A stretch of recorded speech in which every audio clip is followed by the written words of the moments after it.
Good morning. How the devil are you doing this fine day? Me? I am deeply saddened by what passes as trade journalism these days and disappointed that so many seem willing to tolerate it. But here at Demolition News Towers, we remain a bastion of old school warts and all reporting, a beacon of experience and good grammar in a sea of mediocrity and hyperbole. A lone voice holding back a ceaseless tide of banality. An actual journalist beset on all sides by whores, pimps, and repurposed salesmen. Enough? Right, without further ado, let's get this show on the road and roll that intro.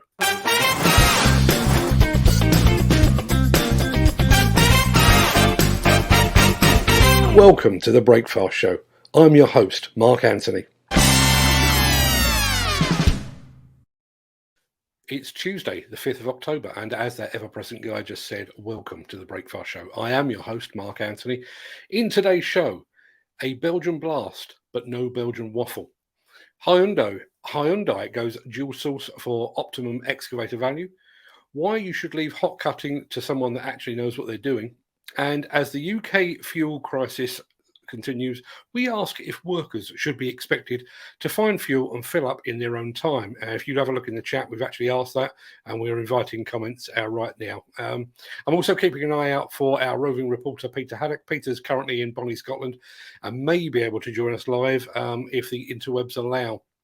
But we'll get to all of that in just a second. But first, let's see who among the rich and the shameless is enjoying a birthday on this day of days.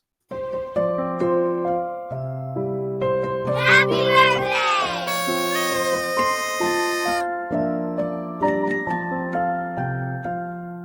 And it's many happy returns to Steve Miller, he of the Steve Miller Band, and to fellow rocker Brian Connolly, frontman of 70s glam band Sweet. To cricket star turned politician Imran Khan, and happy birthday also to Live Aid co-founder and former Boomtown rat, Saint Bob Geldof. Many happy returns to them, one and all.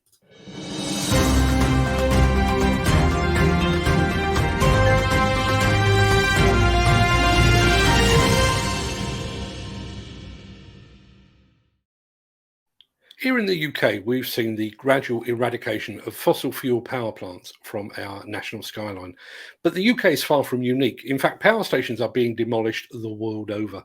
And the latest to join the global Improved Skyline Club is Belgium. This weekend, a pair of chimneys and a pair of cooling towers were demolished in a series of controlled explosions at the Langerlo power station. Let's take a look.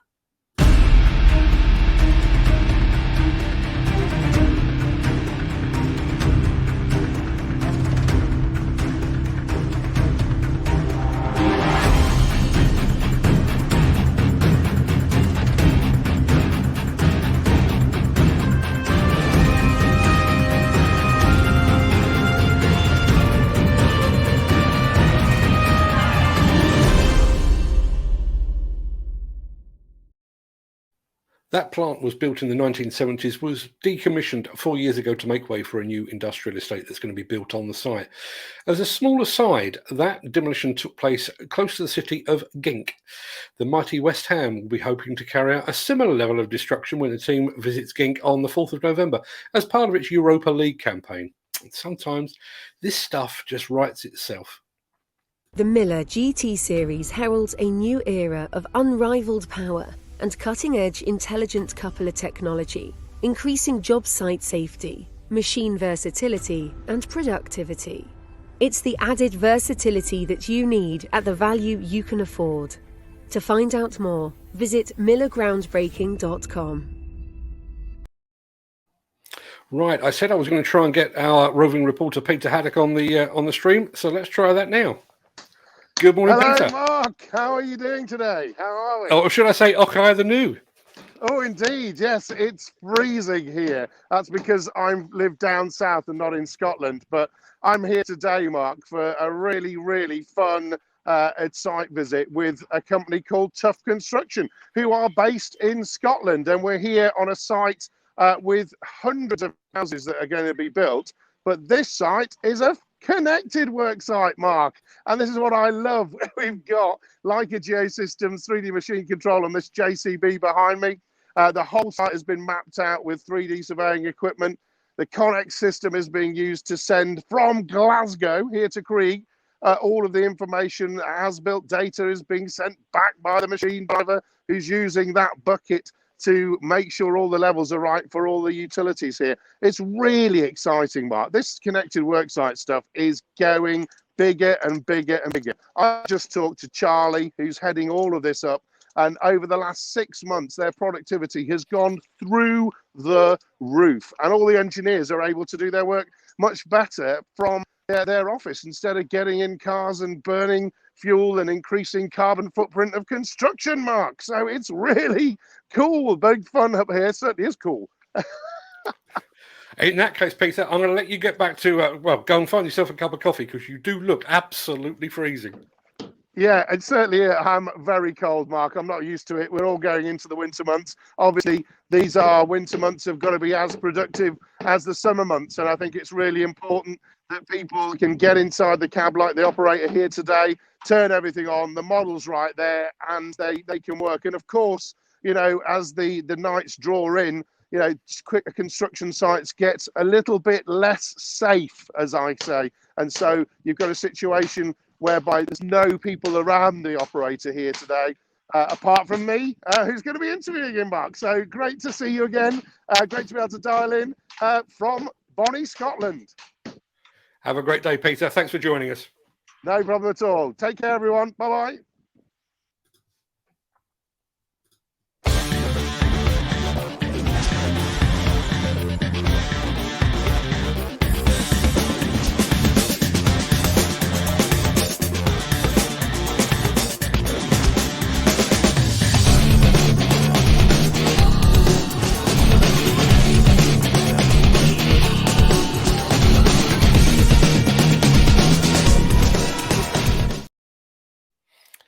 I've got a question for you. In light of the ongoing fuel supply issues we're experiencing here in the UK at the moment, this is a question I was discussing with the boss of a demolition firm just yesterday. His company supplies many of its workers with vehicles and issues them with fuel cards, but several of them were late, or either late for work or didn't turn up at all because they couldn't find fuel. Now, when questioned, it turns out they'd attempted to get fuel on their way to work rather than at the weekend, when perhaps they'd have a bit more time to find the fuel, which is about as rare as rocking horse poo at the moment. Now, I personally see this from both sides. Even though I work for myself, and even though I've been working weekends for years, I always resent it as a bit of an intrusion, even though that intrusion is entirely of my own making. However, I am also from a generation that just wasn't late for work for anything less than a missing limb or a zombie apocalypse. I would iron shirts, shine shoes, and pick out suits and ties on a Sunday evening, back when such a things were required, so that I was ready for the start of the working week. So should workers be expected to fill up their tanks during the weekend to ensure that they're ready for the start of the working week, even if that means they have to spend an hour or two searching for or queuing for fuel?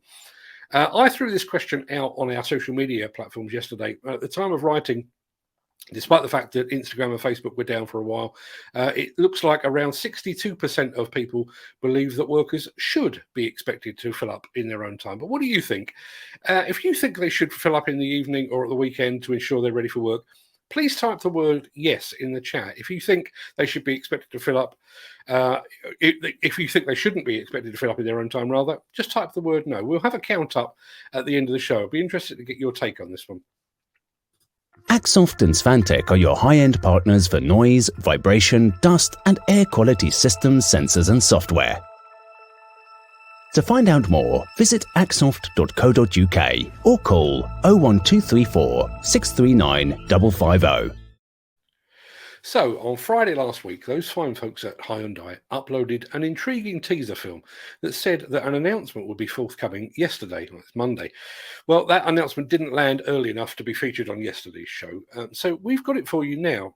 Apparently, the company is pursuing what is described as flexible production. What does that mean? Well, in this instance, it seems to mean that two 22-ton class excavators will now be built in the company's factory in India. The HX210 HD and HX220 HD are apparently almost identical to the HX210S and the HX220S made in Korea. So here is I'm trying to find it. Here is a Hyundai spokesperson to explain more.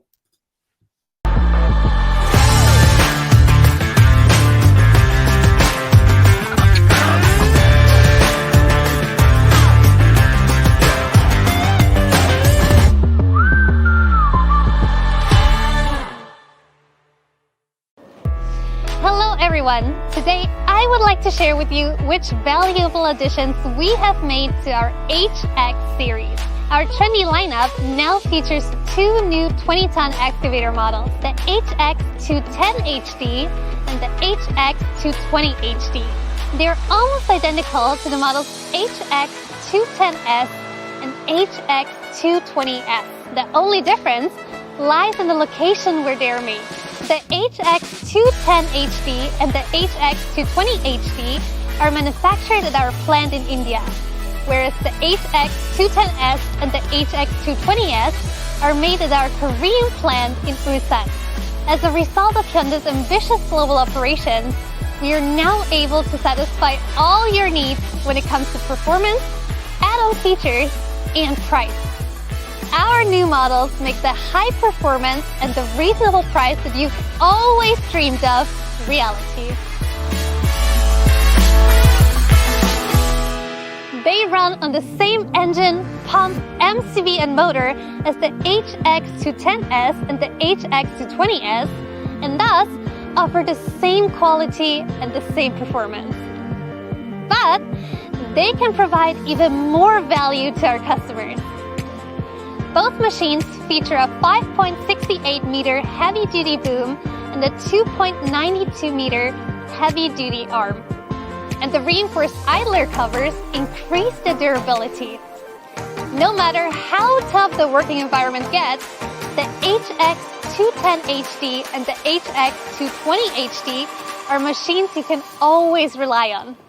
Their power allows you to move even heavy loads with ease. They will impress you right away with their outstanding productivity. So head out into the field and see for yourself.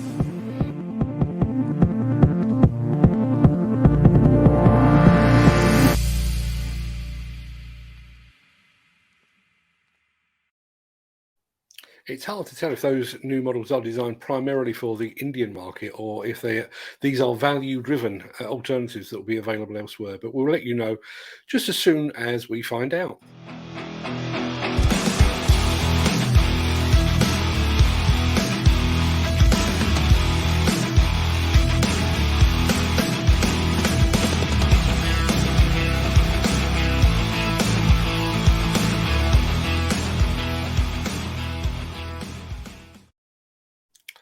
Some years ago, we started a YouTube playlist called The Holy Crap Files. As the name probably suggests, this was a collection of demolition-related films that made you shout, "Holy crap!" We stopped adding to that playlist a while back purely because we got too busy, but having seen what I'm about to show you, I'm seriously considering a resurrection of The Holy Crap Files. There is so much wrong with what I'm about to show you that I just don't have the words. So instead, here you go.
term, well, that escalated quickly. Doesn't even begin to cover it, does it?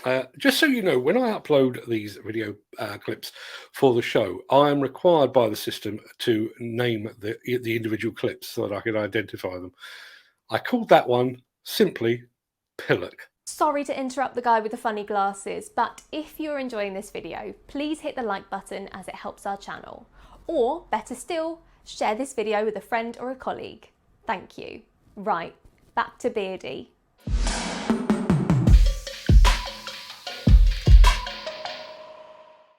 Right, that pretty much wraps up today's show. I'll roll the outro in just a second before hopping over into the chat to see what you'll have to say today. But first, let's see the scores on the doors for our question. I know the poll is still running over on LinkedIn and Facebook and Instagram, but let's see what you've got to say. Should workers be expected to fuel their vehicles in their own time to ensure they're ready for work on a Monday morning?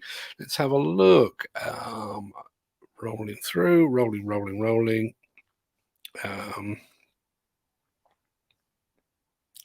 Ken Hatcher, I always fill up on a Friday or weekend for 30 years. Absolutely. So I'm putting you down as a yes. John Paul Fitzmaurice, I'm going to put you down as a yes as well. Not seeing any no's yet.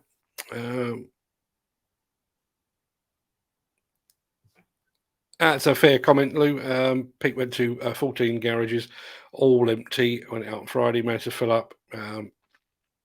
Yeah, it is continued to be a problem out there. No, I think that's pretty much unanimous that people should. Just as a slight aside, and I did mention this very quickly, and I'm going to go to the outro in just a second. For most of the time I can remember living at home, my father was a chauffeur. And he would spend his Saturdays or Sundays, and sometimes both, shining shoes and pressing suits and getting shirts ready and ties ready and everything else. And that's something that I just continued, to be honest. So, being ready for work on a Monday morning just is second nature to me.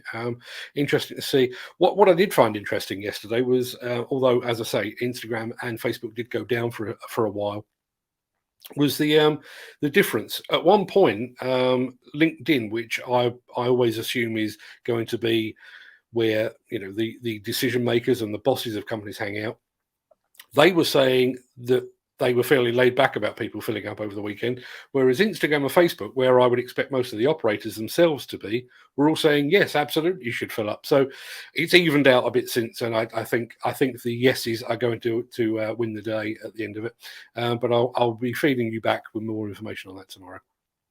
As I said, I will be back here tomorrow morning, same time, same place, for more of this old stuff and nonsense. And as tomorrow is Wednesday, I will also be live on Instagram at noon UK time for our regular yet stubbornly unplanned and unscripted No Agenda show. But until then, stay safe, have a great day, look after yourself, your family, your friends, and your colleagues. And I'll see you very, very soon. Thanks for watching.